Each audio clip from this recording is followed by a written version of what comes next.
Go for it. All right, so here we are today with Steve Bartylla, and I want to ask him just a couple questions about how to manage smaller pieces of property like what I hunt on and public land. So first off, how would you manage a population? So like in Michigan, we have probably too many does and not enough bucks. How many does would you want to take off? You just simply cannot make a blanket statement like that. Everybody in the world wants to, but what it amounts to is you are trying to strike a balance between what your habitat can supply and what the deer need. And frankly, you want twice as much. I know this is going to sound really ridiculous, but the concept carrying capacity, that refers to what is the maximum amount of deer that any property out there can sustain.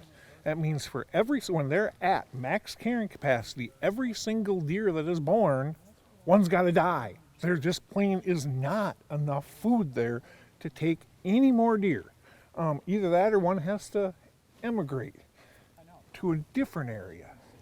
What you really want is you want to have your population to be right at about 50% of max carrying capacity. The bizarre concept is at 50%, you can harvest every bit as many deer as you can at 100%. The reason is because, those deer, when they're at 100% carrying capacity, they are living on the razor's edge. They are not healthy at all. Now, they're eating scraps because what happens? Deer eat the best of the best. Okay? And they keep eating the best of the best until it's gone. Then they move on to their next best of the best, and then they move on to the best. So they're out here destroying all sorts of great food. They are eating every single little sapling, oak sapling that comes up.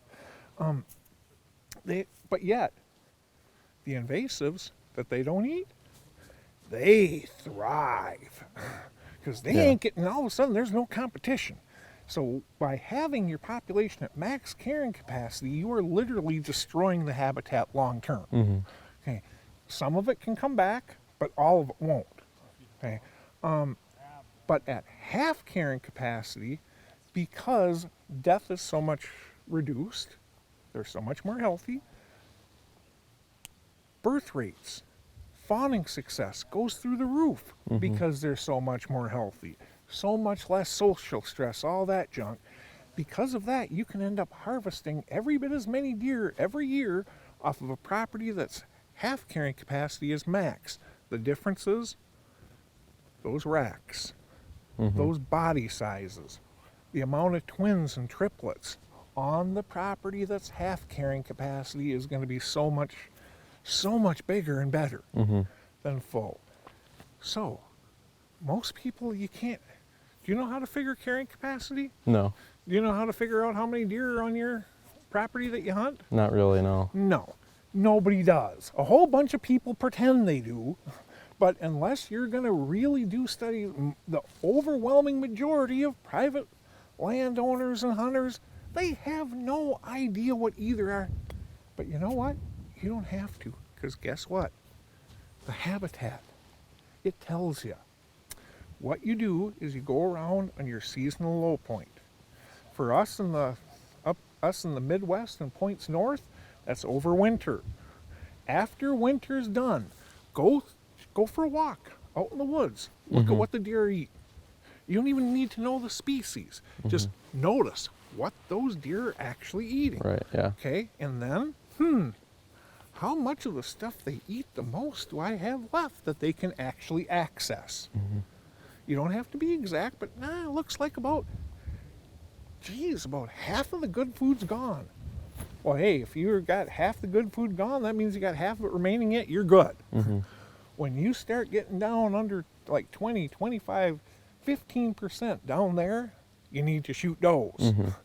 When you got half of your great browse left, you shoot does to fill the freezer if you want to. Right. Because your habitat can go ahead and support more.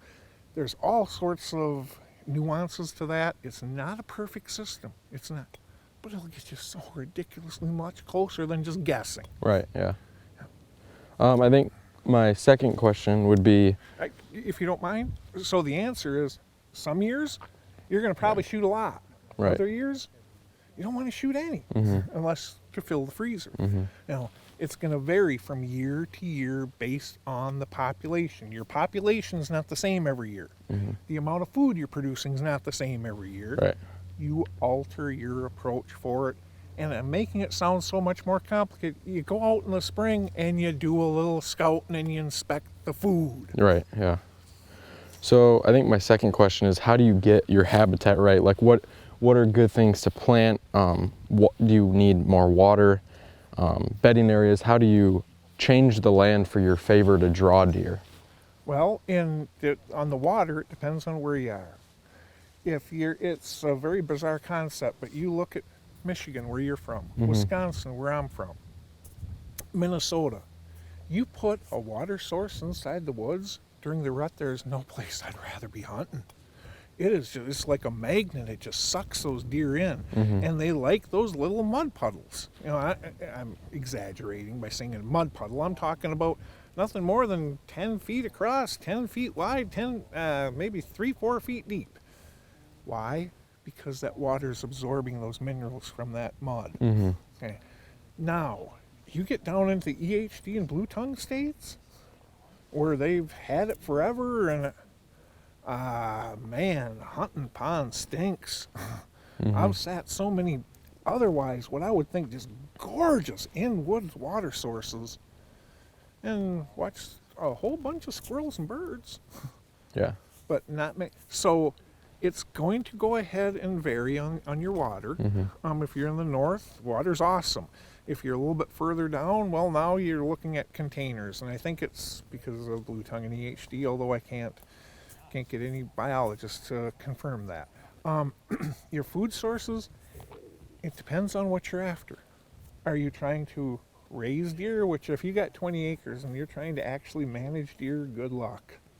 I'm telling you what, I don't care if you got 20,000 acres. Managing free-range deer is very much like herding cats.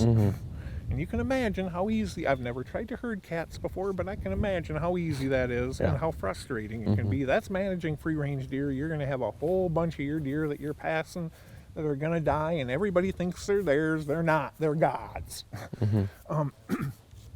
And your neighbors has every right in the world to shoot that buck after it jumps the fence. Just like you have every right in the world on your side of the fence to go ahead and put in that water hole. Right. Yep. And put in all sorts of candy crops. That, I mean, as I said, so much of this is goal-based. If what you're trying to do is just simply killing something out there, which, and more power to you, nothing in the world wrong with that. If you're just trying to go out and kill a deer, what you want is a food source that's marginally unique to that area that's going to draw them very heavily. Lots of places, you're talking stuff like cereal rye. Antler King's got a brassica mix honey hole, which is outstanding. Clovers. But if you're actually trying to raise deer, what you're really doing is you're looking at the seasonal low point and you're trying to make sure that they have food over that time. A whitetail's health is very much like a chain. Okay, that chain, if you go ahead, you got somebody stuck and you're attaching a chain to your truck to pull them out, you got one link in there that's weak, that chain's breaking. Same thing with this. Look at if you're trying to raise healthy deer, the most good you're going to do, especially up where you are, overwinter nutrition. That's when they're the weakest. That's when they need it the most. That's going to draw the most deer. If all you were trying to, and when you're doing that, don't forget about a chainsaw. Everybody thinks food plots, but chainsaws are great tools for producing browse as long as you know what you're doing and you're following all the chainsaw safety rules. Yeah, just, you need, in every one of these things, think, what are my goals? Then, next question, what can I do to help reach them? All right. Yeah, thank you. My pleasure. Thank you. Yeah, thank you.